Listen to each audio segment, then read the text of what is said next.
বন্ধুরা আশা করি তোমরা সকলে ভালো আছো। তোমার চ্যানেলে তোমাদের সবাইকে স্বাগতম। তো স্বাভাবিকভাবে তোমাদের 7ই মে উচ্চ মাধ্যমিক রেজাল্ট এবং তোমরা যথারীতি দুটোর থেকে রেজাল্ট দেখতে পাবে। তো আজ আমরা আলোচনা করব একদম একটা টপ মোস্ট বিষয় নিয়ে, যে প্রশ্নগুলো অনেক ছাত্রছাত্রীদের মনে রয়েছে বা অনেকে এই বিষয়টা বোঝো না, সেটা একদম পরিষ্কার করে ক্লিয়ার করে দিতে।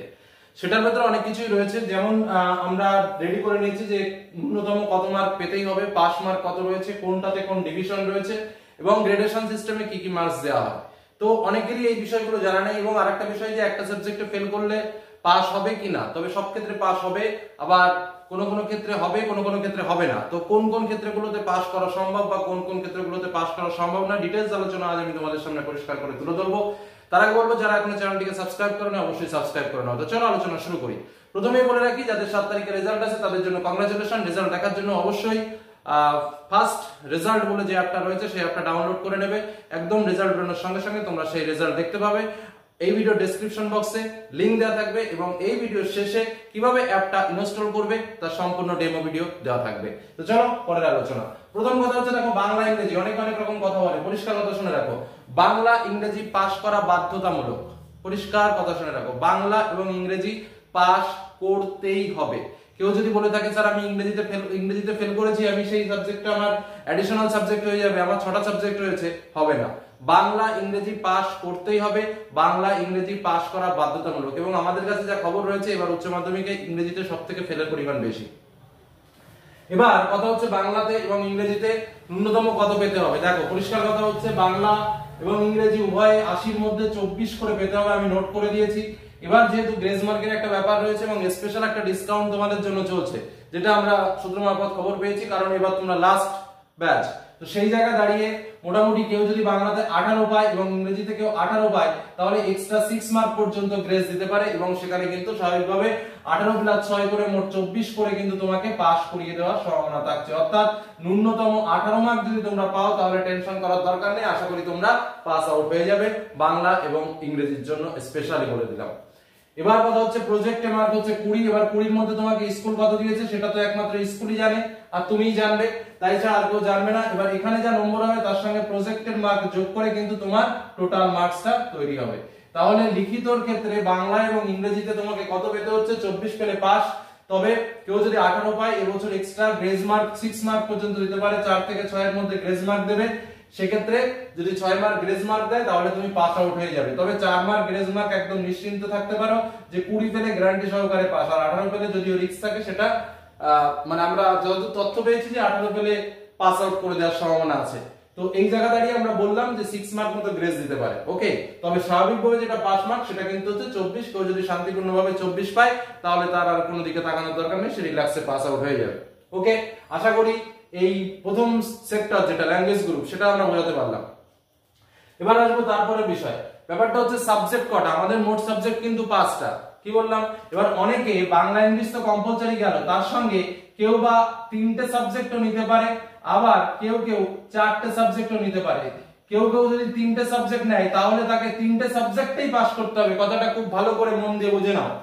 বাংলা ইংরেজি কমন, ওটা নিয়ে আর কোনো কথা হচ্ছে না, ওটা বাদ, ওটা পাস করতেই হবে। যে তুমি 4টে সাবজেক্ট নিলেও পাস করতে হবে। আর এই যে 3টে সাবজেক্ট রয়েছে, সেই 3টে সাবজেক্টের মধ্যে যদি কেউ 3টে সাবজেক্ট নিয়ে পড়াশোনা করে, কেউ 4th সাবজেক্ট নেয়নি, হতেই পারে, তাহলে তাকে 3টে সাবজেক্টেই পাস করতে হবে। কিন্তু যদি কারো 4th সাবজেক্ট থাকে তাহলে সে এই 4টে সাবজেক্টের মধ্যে যে কোনো একটাতে যদি ফেল করে তাহলে সেই সাবজেক্টটি অ্যাডিশনাল সাবজেক্ট হিসেবে গণ্য হবে এবং সে পাস করে যাবে। কথাটা কি বোঝা গেল পরিষ্কার করে? আমি আবারও বলছি, দেখো বললাম যাদের 3টে সাবজেক্ট, যদি কেউ 3টে সাবজেক্ট নিয়ে থাকে তাহলে তাকে 3টে সাবজেক্টেই পাস করতে হবে, তার কোনো অপশন নেই। অর্থাৎ বাংলা ইংরেজিও পাস করতে হবে এবং 3টে যে সাবজেক্ট আছে সেই 3টে সাবজেক্টও পাস করতে হবে, হয়ে গেল। কিন্তু যদি কেউ 4টে সাবজেক্ট নেয়, তাহলে তার এই মোট 4টে সাবজেক্টের মধ্যে, কথাটা খুব ভালোভাবে বুঝে নেবে, এই 4টে সাবজেক্টের মধ্যে যে কোনো 3টে সাবজেক্টে পাস করতে হবে, যে কোনো 3টে সাবজেক্টে পাস করতে হবে, তাহলে সে পাস হয়ে যাবে। যে সাবজেক্টটাতে সে ফেল করবে, মনে করো এই সাবজেক্টটাতে সে ফেল করলো, তখন এই সাবজেক্টটা অ্যাডিশনাল সাবজেক্ট হিসেবে গণ্য হবে। বোঝা গেল কি বললাম? এই হলো বিষয় যেখানে বলা হচ্ছে একটা সাবজেক্ট ফেল করলেও পাস। বোঝা গেল কি বললাম? এই হলো সিস্টেম। আর অনেকে এই বিষয়টা নিয়ে কমেন্ট করে যে ইংরেজিতে ফেল করলেও কি স্যার পাস করিয়ে দেবে, একটা সাবজেক্ট অ্যাডিশনাল না, ইংরেজিতে ফেল করলে পাস নয়, কারণ বাংলা ইংরেজি কমন সাবজেক্ট, ওটাতে পাস তোমাকে করতেই হবে। বোঝা গেল? আশা করি এই একটা সাবজেক্টে ফেল করলেও পাস, তো কোন ক্ষেত্রে পাস সেটা তোমরা পরিষ্কারভাবে বুঝতে পারবে। নেক্সট এবার আমরা চলে আসবো সেটা হচ্ছে পাস মার্ক। সেটা আমি আগেও বলেছি যে 24 এর মধ্যে যেটা 80 এর মধ্যে যেটা পরীক্ষা সেটাতে 24 পেলে পাস, আর 70 এর মধ্যে যেটা পরীক্ষা সেটাতে 21 পেলে পাস। এটা হলো স্বাভাবিক পাস নম্বর। তবে গ্রেজের ক্ষেত্রে এবার যেটা বলা হচ্ছে যে 6 মার্ক যদি গ্রেজ দেয় তাহলে 70 এর মধ্যে কেউ 15 পেলে পাস করিয়ে দেবে এবং 80 এর মধ্যে কেউ 18 পেলেও পাস করিয়ে দেবে। ঠিক আছে, এটা হলো সিস্টেম। সাবজেক্ট 1 2 3 4 যে কটা আছে এই কটার মধ্যে, মানে প্র্যাকটিক্যাল বেস সাবজেক্টে একরকম আর নরমাল প্রজেক্ট বেস সাবজেক্টে আরেকরকম। এবার আমরা আসবো পরবর্তী আলোচনা extra, first division, second division, third division. যেহেতু আমাদের টোটাল মার্ক কিন্তু 5টা সাবজেক্টের উপরে বেস করে দাঁড়িয়ে আছে এবং টোটাল মার্কস হচ্ছে 500, তাহলে স্বাভাবিকভাবে 500 এর মধ্যেই কিন্তু আমাদের পরীক্ষা হচ্ছে। আর এই যে বেস্ট অফ, এখানে 4টে সাবজেক্ট থাকলেও হিসাব মতো হবে বেস্ট অফ 5। বেস্ট অফ 5 কি বলছে? বাংলা এবং ইংলিশ কমন, কথাটা বোঝো, প্লাস তুমি অন্য যে 4টে সাবজেক্ট থাকলে সেই 4টের মধ্যে হাইয়েস্ট যে 3টে পেয়েছো সেই 3টে সাবজেক্ট যোগ করবে। তাহলে যোগ করে যে নম্বরটা দাঁড়ালো সেই নম্বরটাকে 5 দিয়ে ভাগ করবে, ভাগ করলে যে পার্সেন্টেজটা আসলো সেটাই হলো তোমার পার্সেন্টেজ দাঁড়ালো। আর যে নম্বরটা আসলো সেই নম্বরটা হলো তোমার ডিভিশন। 5 দিয়ে ভাগ করলে যেটা আসলো যে পার্সেন্টেজটা সেটা কোথায় আছে সেটা ডিভিশন তোমার। তাও আমি বলে দিই 375 বা তার বেশি পেলে স্টার, 300 থেকে 374 পর্যন্ত পেলে ফার্স্ট ডিভিশন, 225 থেকে 299 পেলে সেকেন্ড ডিভিশন, 150 থেকে 224 এর মধ্যে পেলে থার্ড ডিভিশন।